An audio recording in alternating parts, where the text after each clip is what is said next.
Magandang buhay mga sir at ma'am ko. Welcome to my channel. For today's video ay tuturuan ko kayo kung paano magpunla ng asparagus. So sa likod ko meron kayong makikita na yung asparagus natin ay may mga bunga na. At the same time mature na sila para ipunla. So samahan nyo ako mga sir sa pagpupunla o paano magtanim ng asparagus plant. Masasabi nating matured na yung bunga ng ating asparagus kung ito ay nag-iba na ang kulay from green nagiging dark orange to red orange.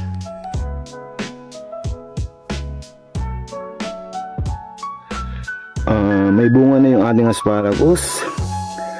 Ayan, meron na tayong gagawing binhi. Then meron na tayong nakitang isang medyo magulang na ito. Ayan. Sa isang bunga na ganito, ayan, ganito ay mayroong 2 to 4 seeds ang laman. Ayan. Ayan. Ayan yung seeds niya. Ay, nahulog. Ayan. So mayroon pa sa loob. So ito, yung particular na bunga na to, mayroong 3 seeds. Ayan. Ito. Isa, dalawa, 3. So itatanim natin to today. So ito yung buto ng asparagus. Tulad ng sinabi ko kanina, ang isang buto ay isang bunga ay may 2 hanggang 4 na seeds.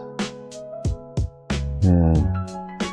1, 2, 3. Yan.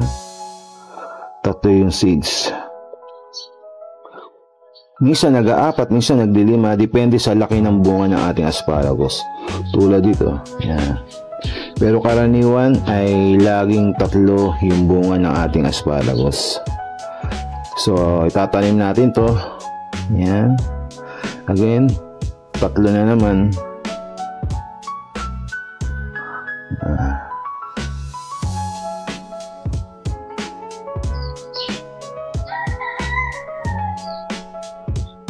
So sabi nila nakakalason daw tong bunga ng asparagus.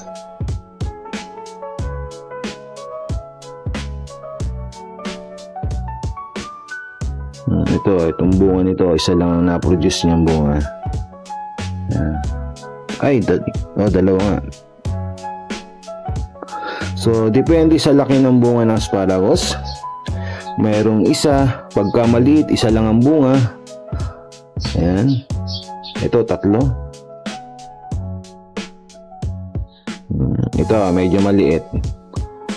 Ito maliit yung bunga. Oops, nahulog. Ito maliit ang bunga. Check natin kung ilan yung yung seeds niya. So meron lang siyang isa na bunga o isang buto.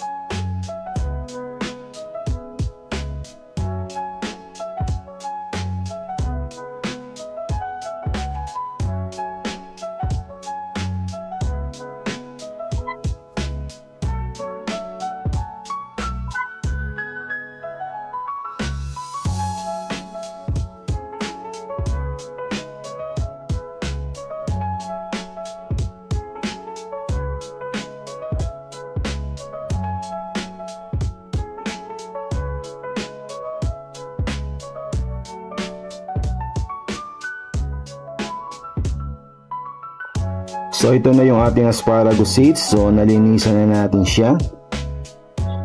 Then tatanim natin today. After 5 to 9 days mag-start na siyang mag-sprout. So ito yung itsura ng ating asparagus seeds.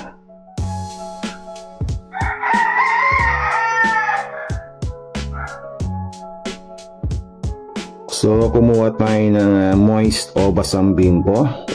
Dito natin patutubuin yung ating asparagus. Yan. Then need din natin ng plastic. So ito yung ating asparagus. Yan, ito yung ating asparagus seeds. So ang gagawin natin, dito natin siya pa-sproutin bago ilipat sa seedling tray para sigurado na tutubo yung ating asparagus. So make sure na check nyo yung ating seeds after 5 days, kasi pag nakalimutan natin umabot ng 2 weeks ay magtumubo, lumabas na yung ugat, nakabaon na sa bimpo. Mahirap nang tanggalin. Minsan pagka tinatanggal natin, mapuputol yung ugat. So para maiwasan, the moment na mag-crack yung seeds natin, may lumitaw na malapit ang tumubo, yun, pwede na natin na i-transfer sa seedling tray. Pwede namang rekta, pero ang practice ko, to make sure na tutubo lahat yung seeds, ganito ang ginagawa ko. Yan.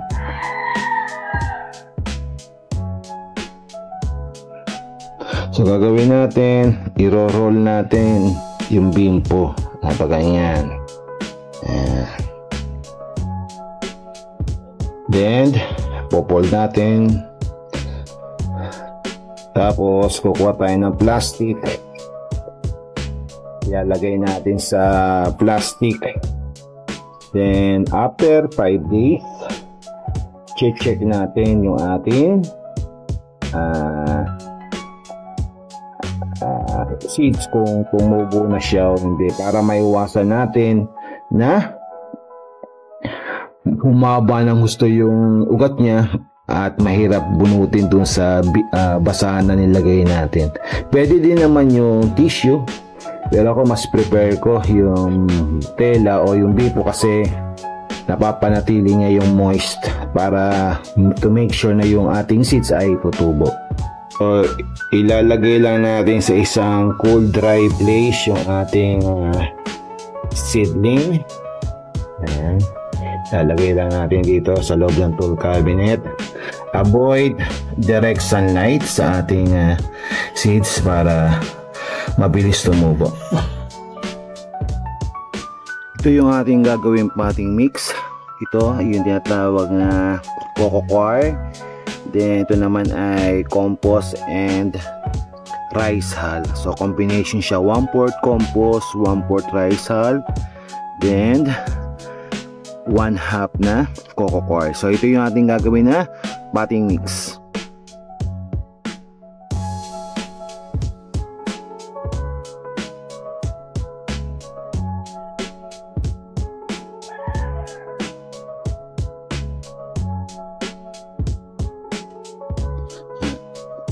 So ito na yung ating potting mix para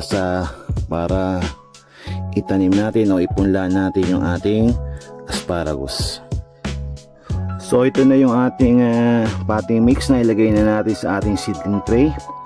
So time para i-transplant yung ating seeds.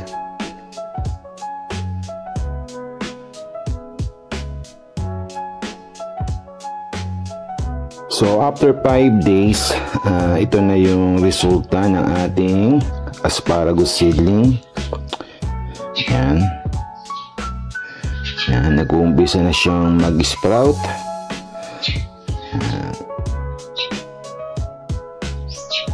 So pwede na natin siyang i-transplant sa ating prepare na seedling tray.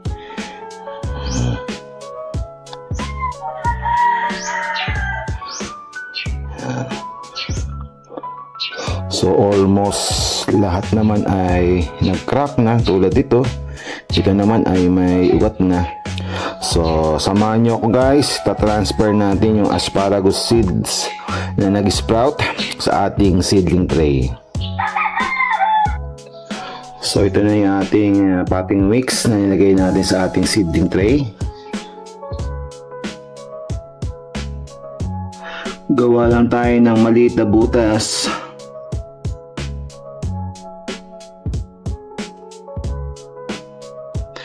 At least 5 mm ang lalim.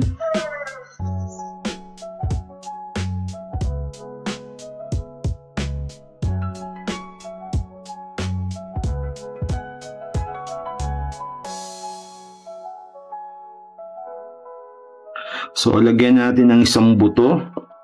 So may mga bawat isang butas, lagyan natin ng isang buto.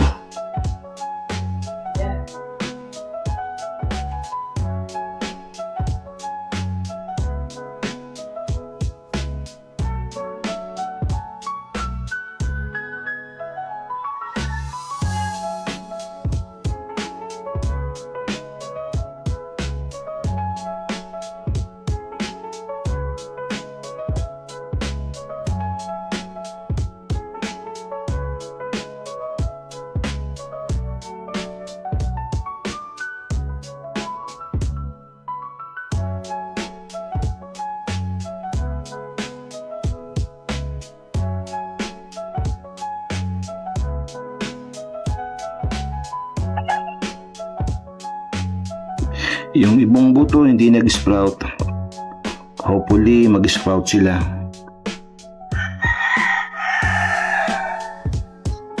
Then tabunan natin.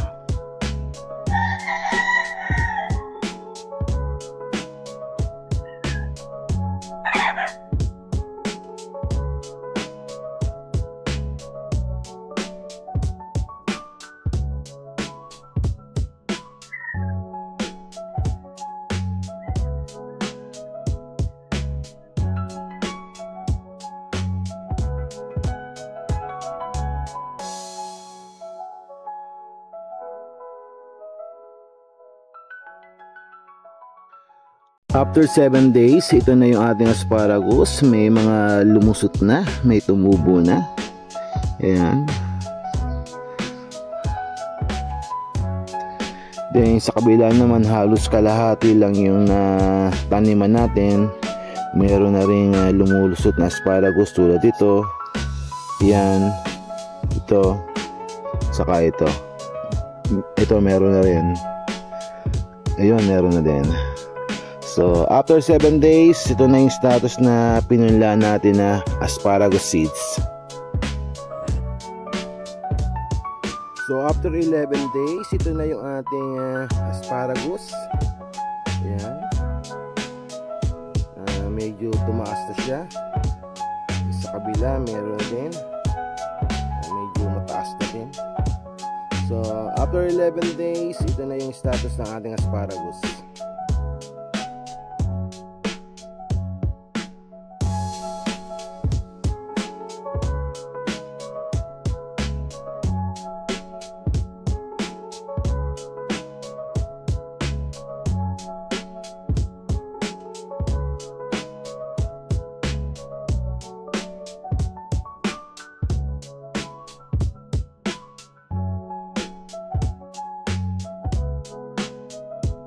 Ito na yung status ng ating asparagus after 21 days. 9 days na lang, pwede na natin siyang i-transplant.